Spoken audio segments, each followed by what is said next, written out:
My sister set me up by telling our parents that I am A and Cell. They kicked me out of the house. When I was having my wedding, my father messaged me and wrote, "My name is Emma. If you told me a year ago that my own family would turn their back on me, I would have laughed. But that's exactly what happened. And it all started with my half-sister, Leah. Leah has always had a knack for drama, but I never imagined she'd destroy my life with one of her lies. Leah was the type who needed to be the center of attention all the time. Growing up, I tried to be a good big sister, even though we were never really close. Our dad remarried when I was 10, and Leah was born a few years later. She was the golden child, the one who could do no wrong. My dad and stepmother, Margaret, adored her, and she knew how to use that to her advantage. Leah knew she could manipulate people, but I didn't realize how far she'd take it. It started subtly at first. Leah would make small comments to Dad and Margaret about me, things like, "Emma's acting weird lately," or "Emma's been staying out late. I'm worried about her." At first, they didn't think much of it. I was 24, living on my own, trying to figure out my life after college. But Leah kept planting seeds of doubt, and I didn't even notice it until it was too late. One day, I got a call from Dad. His voice was tense, and I could feel something was off. "Emma, we need to talk," he said. "Can you come over?" I went to their house, not knowing that my whole world was about to crash down. When I walked into the living room, Margaret was sitting on the couch with her arms crossed, looking like she had already made up her mind about me. Leah was there too, looking way too innocent for someone who just turned my family against me.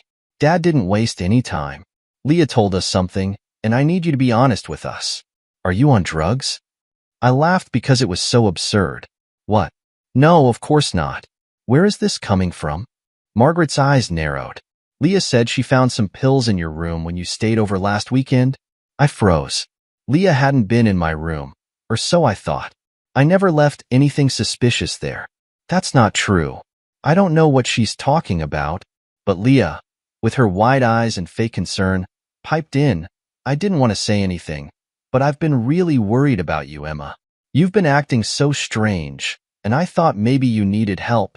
I stared at her, my mouth open in disbelief. "You're lying. I've never done drugs in my life." But it didn't matter what I said. Leah had already planted the lie deep in their minds. Dad and Margaret exchanged looks, and I knew they believed her over me.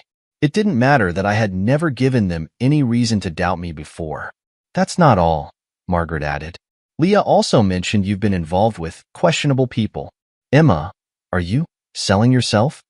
I felt like I'd been slapped. My own stepmother, someone who had raised me for years, was accusing me of being a prostitute, and all because of something Leah said. I couldn't believe it. "No, I can't believe you're even asking me that. Leah's lying." But again, my words didn't seem to matter. Leah had woven her web, and they were caught in it. "Emma," Dad said, his voice softer now, like he wanted to believe me but couldn't, "we just want to help you. If you're in trouble, we need to know." "I'm not in trouble," I yelled, tears welling up in my eyes. "Leah is lying to you." Leah, still playing the innocent victim, looked at me with wide eyes. "Emma, I'm just trying to help you. I don't want you to end up like some of my friends who got mixed up in bad things." I couldn't stand to look at her. "You're doing this on purpose," I spat. "You want them to hate me." Margaret stood up. "That's enough, Emma. Until you can be honest with us, we can't trust you. We love you, but we need to take a step back." Take a step back. That was their way of saying they didn't want me around anymore. I left the house that day feeling numb. My own family, the people who were supposed to have my back, had turned against me because of Leah's lies. I didn't know what to do. I tried calling my mom, but she lived across the country, and while she believed me, there wasn't much she could do from so far away. The worst part was that Leah kept escalating her lies. She started telling people in town that I was a drug addict, and soon, the rumors spread. I lost my job because my boss heard the gossip and didn't want someone unreliable working for him. Friends stopped calling, and I became more isolated than ever. Leah's lies took everything from me. My family, my job, my reputation. I was spiraling, and she was thriving on the attention. Every time I tried to confront her, she'd twist things around, making me look like the unstable one. The final straw came when Dad called me again, this time to tell me that they didn't want me coming around anymore. Emma, until you can get help, it's best if you stay away. We can't have you around Leah. She's been through enough. Been through enough? I was the one who had lost everything, and yet Leah was the victim in their eyes. I was done. I packed up my things and moved to a new city, hoping to start over. But the damage had been done. My relationship with my family was shattered, and I didn't know if it could ever be repaired. Months went by, and every time I thought about reaching out to them, I remembered the way they looked at me that day, like I was a stranger, not their daughter. I couldn't forgive them for that, and I definitely couldn't forgive Leah. But as time passed, I began to wonder if there was more to Leah's behavior. What kind of person lies like that, completely destroying someone's life? Was it just jealousy? Or was there something deeper going on with her? Not that it mattered anymore.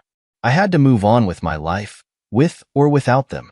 It's been a year since everything fell apart, and while I've managed to rebuild some of what I lost, the pain of losing my family still lingers.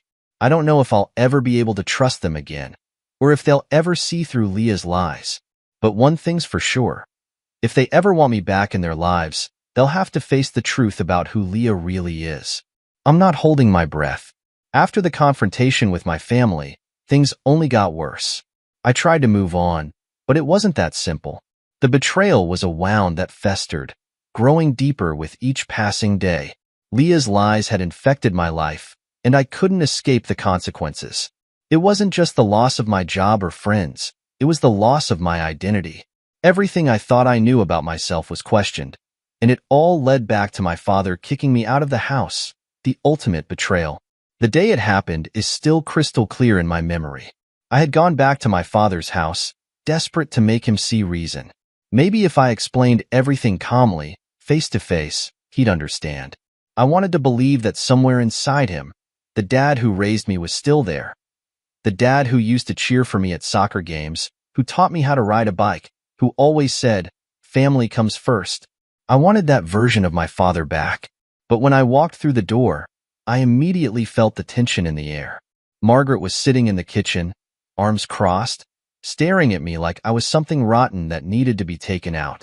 Leah, of course, was nowhere to be seen, but I knew she was around, probably listening from the shadows, waiting for things to fall apart like she always wanted. My father stood by the kitchen counter, his face stern, like he'd already made up his mind before I even spoke a word. "Dad, we need to talk," I began, trying to keep my voice steady. "You have to hear my side of this." He didn't respond right away, and that silence was suffocating. I could feel my heartbeat in my throat, pounding louder with each second that passed. Finally, he sighed. "I don't know if there's anything left to say, Emma. We've given you time. We've tried to help. You haven't helped me," I shot back, my voice shaking now. "You've only listened to Leah. Everything she's told you is a lie, and I can prove it. Please, just listen to me." Margaret shook her head, and I could feel her judgment piercing through me. "Emma, we've heard enough. Leah's been nothing but concerned for you, and you've done nothing to show us that she's wrong." The frustration boiled up inside me, and I couldn't hold it in anymore. Leah is lying because she's jealous. She's always wanted attention, and this is how she gets it. Don't you see? She's manipulating you. But my words fell on deaf ears. My father's expression didn't change. He wasn't even considering my side of the story. "Emma," he said, his voice low but firm, "this isn't healthy. For you or for Leah. I think it's best if you don't come around anymore, at least until you get help." "Get help?" I repeated, incredulous. "You think I'm the one who needs help? I haven't done anything wrong. I'm not on drugs. I'm not selling myself. Leah made it all up, and you're throwing me out because of her lies." My father's gaze hardened. "We can't have this negativity in the house anymore. I'm sorry, but I need you to leave."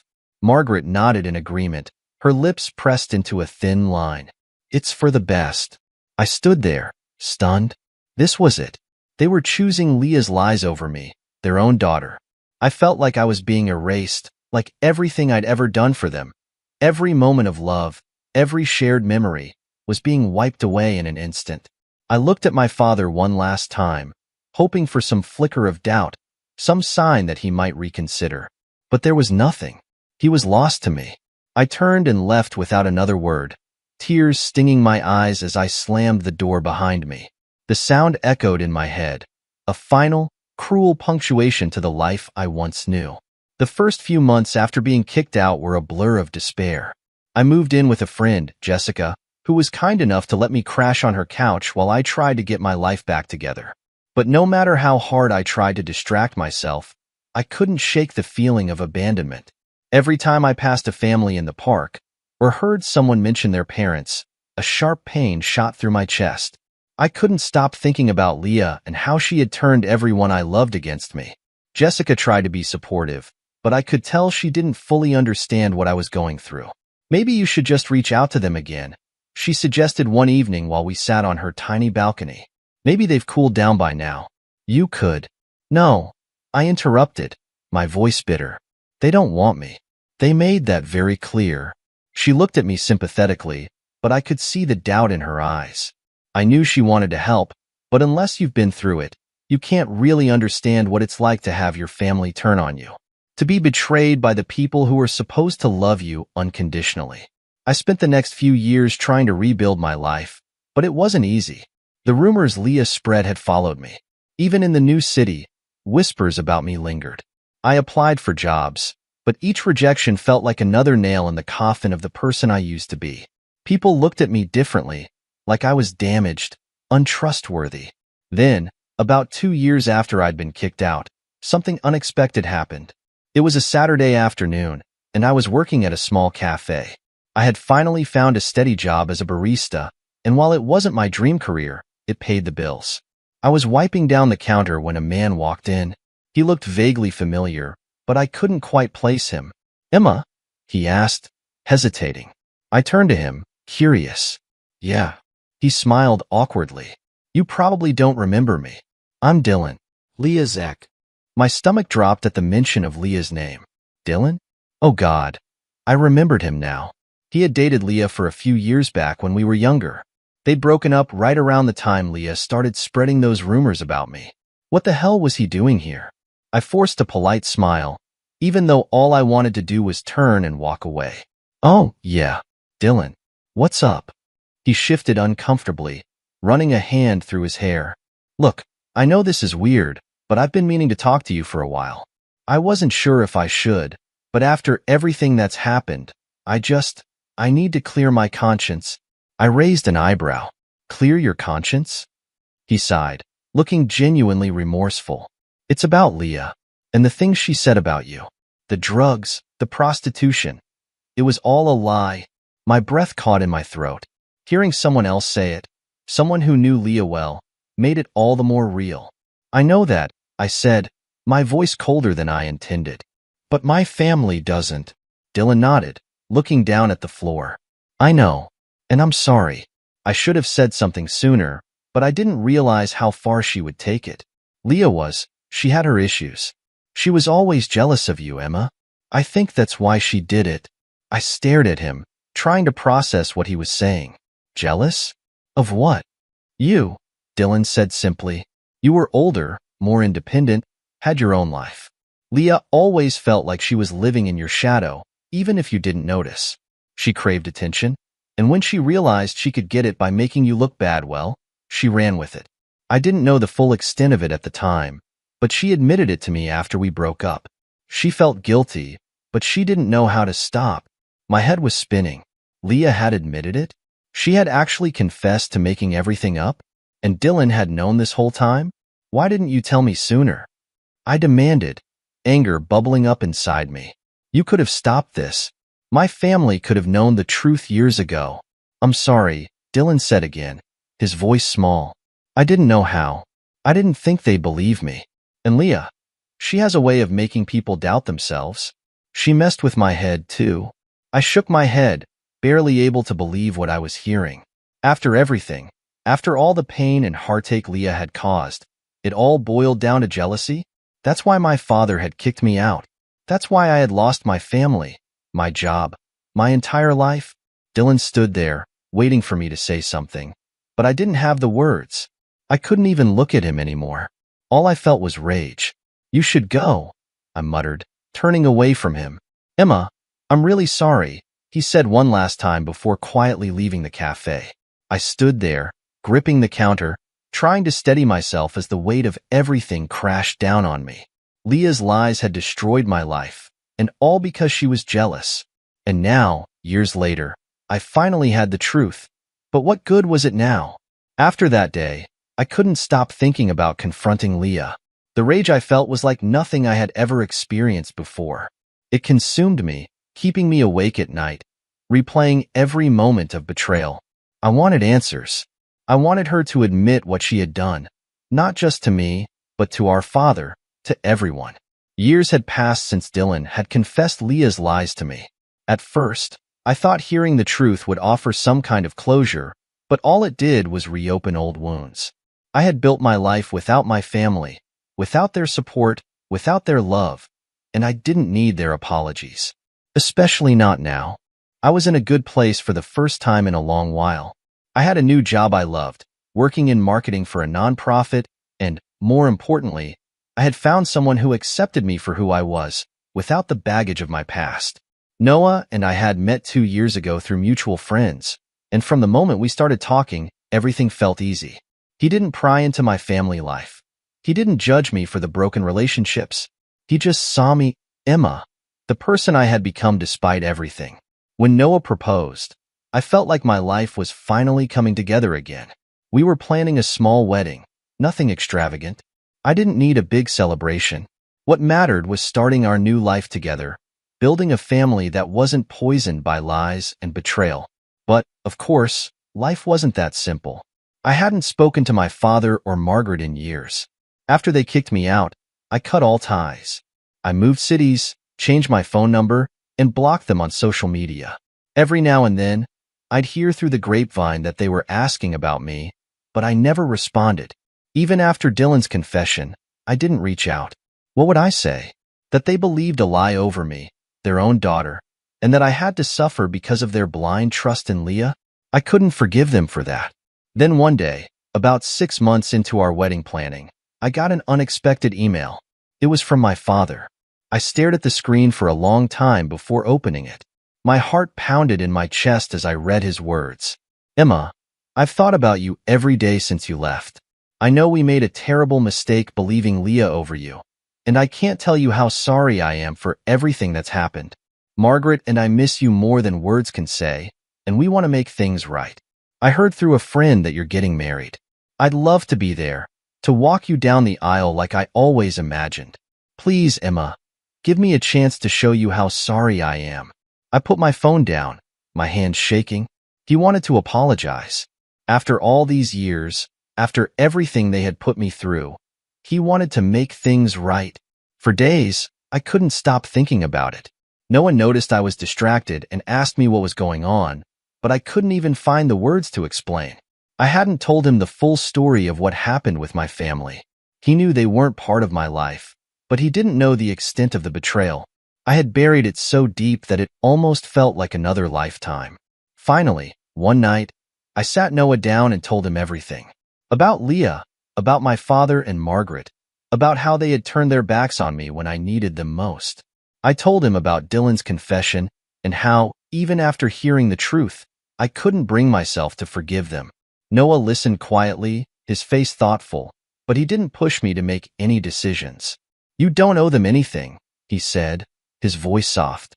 If you don't want them at the wedding, that's your choice. This is your day, Emma. It's about our future, not the past. His words brought me comfort, but they didn't make the decision any easier. Part of me still longed for the family I lost, even though I knew they could never be the same. I wanted my father to walk me down the aisle, to be there for one of the most important days of my life. But could I really forgive them for what they had done? A week later, I finally replied to my father's email. I told him I appreciated the apology, but I wasn't ready to forgive and forget. Too much damage had been done. But if he wanted to be at the wedding, I was willing to let him come, as long as he understood that things between us would never be the same. I wasn't inviting Leah or Margaret. That was non-negotiable. 2 days after I sent that email, my phone rang. It was a number I didn't recognize, but something told me to pick it up. Emma, My father's voice was shaky, filled with emotion. I didn't say anything at first. I just listened, waiting for him to speak. I got your email, he said finally.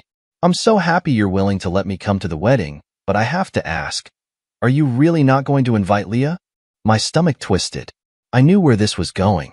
No, Dad. Leah isn't invited. You know why. There was a long pause on the other end of the line.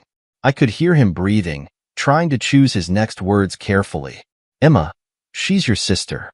I know what she did was terrible, but she's still family. She's grown up a lot since then. She's sorry for what she did, and she wants to make amends. I could feel the old anger rising in me. Dad, Leah destroyed my life. I lost everything because of her lies, and you and Margaret believed her without question. She doesn't get to just show up at my wedding and pretend everything is okay. I understand that, he said, his voice pleading. But this is a chance for us to all be together again, to start healing as a family. I can't come to your wedding if Leah isn't there. It wouldn't be right. I froze. An ultimatum. He was giving me an ultimatum on my wedding day. Invite the person who ruined my life, or he wouldn't come. Are you serious right now? I asked, my voice tight with disbelief. I'm serious, Emma. I love you, and I want to be there for you. But I can't turn my back on Leah. She's my daughter too. I felt like I was going to be sick. You're really going to choose her over me again? I asked, my voice trembling with rage. After everything that's happened, you're still taking her side? It's not about sides, he said desperately. It's about family. We need to come together. No, I said, my voice cold and firm. What we needed was for you to stand by me when I needed you. You didn't. And now, when I'm finally happy, you're trying to ruin it again. Emma, please don't do this, he begged. We can fix this. No, Dad. We can't. I hung up the phone, my hands shaking. Tears filled my eyes, but I refused to let them fall. I wouldn't let him, or Leah, or anyone else take this day away from me. I had fought too hard to get here.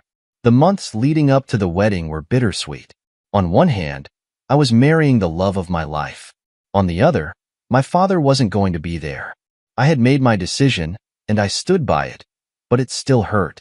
Deep down, I had hoped he would choose me, that he would finally see how much pain he had caused by siding with Leah all those years ago. But he didn't. He couldn't. I tried to focus on the good things, picking out flowers with my maid of honor, Rachel, finalizing the menu, choosing the perfect dress. Noah was supportive through all of it, never once pushing me to invite my father or Leah. He understood that this wedding was about us and our future, not the broken pieces of my past.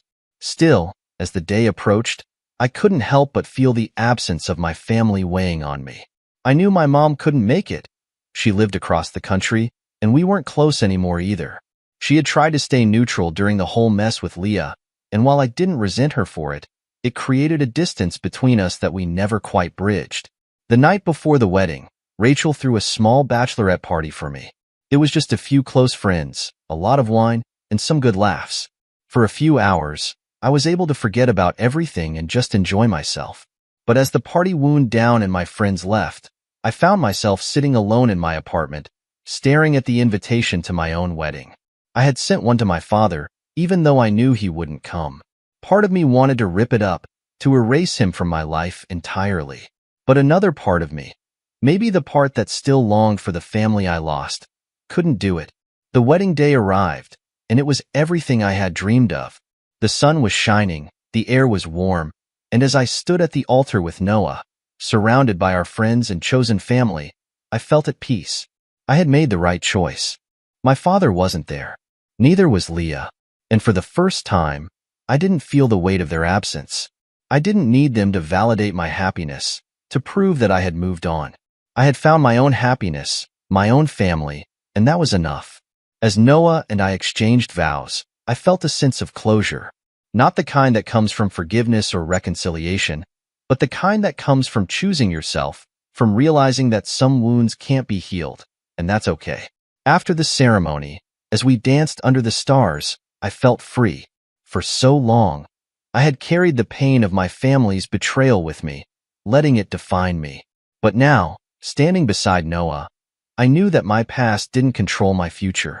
I had built a new life, one filled with love and trust, and nothing, not my father, not Leah, not anyone, could take that away from me. And for the first time in years, I felt whole. The wedding had been a perfect day. Standing with Noah at the altar, I had felt a sense of peace I hadn't known in years. It was the beginning of a new chapter, one that didn't involve the betrayals, lies, and heartbreak of my past. For the first time, I allowed myself to believe I could build a life free from the shadows of my family. But in the days following the wedding, as Noah and I returned from our brief honeymoon, reality set in. The weight of my decision to cut ties with my father, Margaret, and Leah hung over me. There had been no apology, no last-minute plea for forgiveness from them. I had made it clear by not inviting Leah and standing firm when my father issued his ultimatum that I was done. But the world doesn't simply stop when you make those decisions. People move on, and sometimes they spiral. About 2 months after the wedding, I got a call from a number I didn't recognize. I let it go to voicemail, but when I listened to the message, my blood ran cold. "Emma, it's Margaret. Please call me back. It's Leah. She's in the hospital. She tried to hurt herself. Please, Emma, we need you." I froze. Leah had tried to kill herself? For a moment, I felt sick to my stomach. Leah, the sister who had ruined my life, who had lied about me and torn my family apart, was in the hospital because she had tried to end it all. A wave of guilt swept over me, but I pushed it down. This wasn't my fault. Leah had made her own choices, and I wasn't responsible for them. Still, the fact that Margaret had reached out to me, begging me to come, weighed on me. I played the voicemail again, trying to gauge Margaret's tone. Was it desperation? Fear? Guilt? I didn't know. I hadn't spoken to her since I left, and now she was asking me to jump back into the mess I had fought so hard to leave behind. Noah was in the kitchen making dinner when I finally gathered the courage to tell him. I got a voicemail from Margaret. I said, keeping my voice as neutral as possible. "Leah's in the hospital. She tried to hurt herself."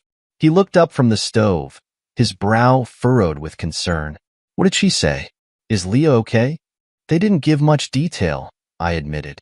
"Margaret just said she's in the hospital and asked me to come." She sounded desperate. Noah wiped his hands on a towel and walked over to me, placing a comforting hand on my shoulder. "What are you going to do?" I shrugged, unsure. "I don't know. I've spent years trying to get away from all of them, from the damage they caused. But now, it feels like I'm being dragged back into it. I don't know if I can go." Noah's voice was gentle but firm. "Emma, you don't owe them anything. Leah made her choices, and your family made theirs. You're not responsible for what happened to her." His words echoed my own thoughts, but it didn't make the decision any easier. A part of me, the part that still remembered Leah as the little girl I once tried to be a big sister to, felt an obligation. But the rational part of me, the part that had rebuilt a life without their toxicity, knew I couldn't go back. That night, I lay awake, replaying the events that led us all to this point. Leah's lies, the years of manipulation, the way my father had chosen her over me time and time again. Could I really walk back into their lives now, even with Leah in such a fragile state? What would that accomplish? I thought about what might happen if I did go to the hospital. What would I say? Would they expect me to forgive Leah? To sweep all the pain under the rug because she was in a bad place? And what if I didn't forgive her? What if I went, and it made everything worse? The next morning, I made my decision. I wasn't going. Noah supported me, but I could tell he was concerned. "Are you sure?" he asked.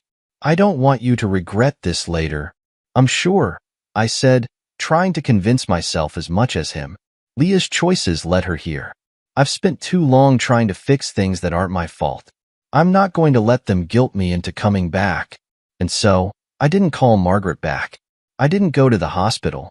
I stayed away, choosing the peace I had fought so hard for over the chaos my family always brought with them. A few weeks later, I received another voicemail, this time from my father.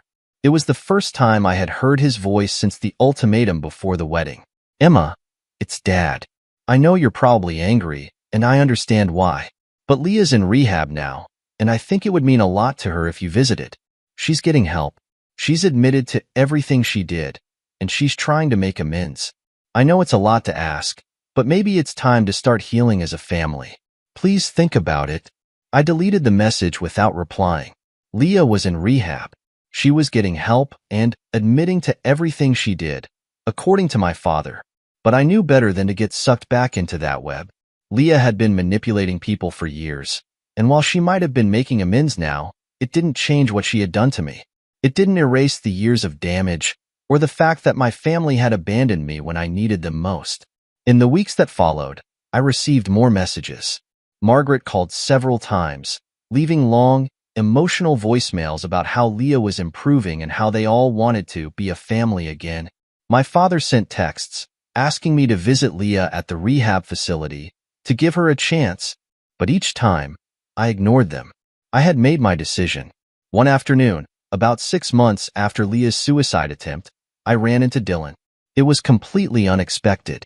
Noah and I were out for lunch, enjoying a sunny Saturday, when I spotted him across the street.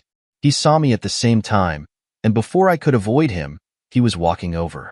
"Emma," he said, sounding surprised. "I didn't expect to see you here."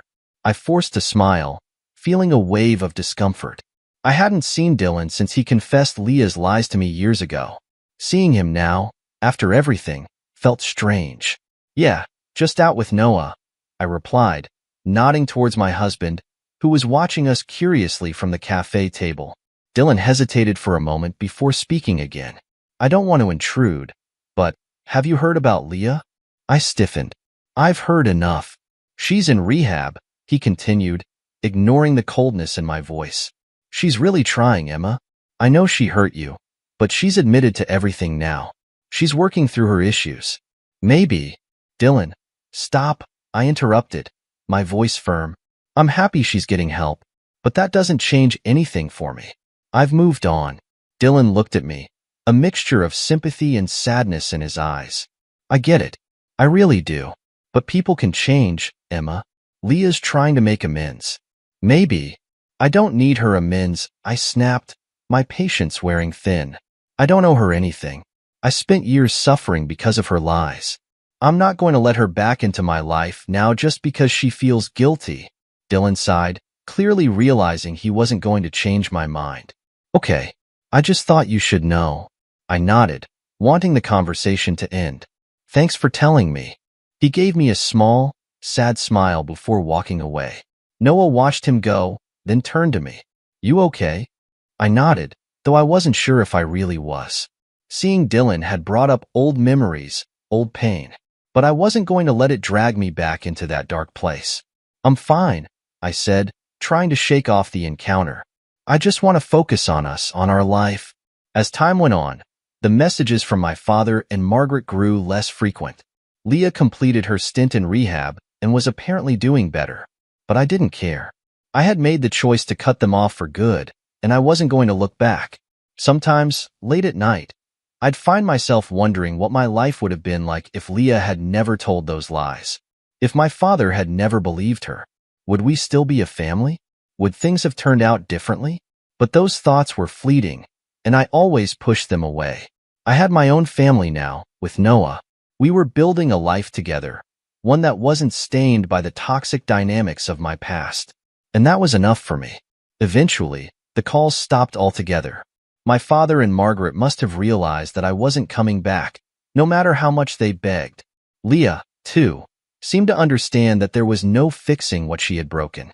And so, I moved forward, leaving the past where it belonged, behind me.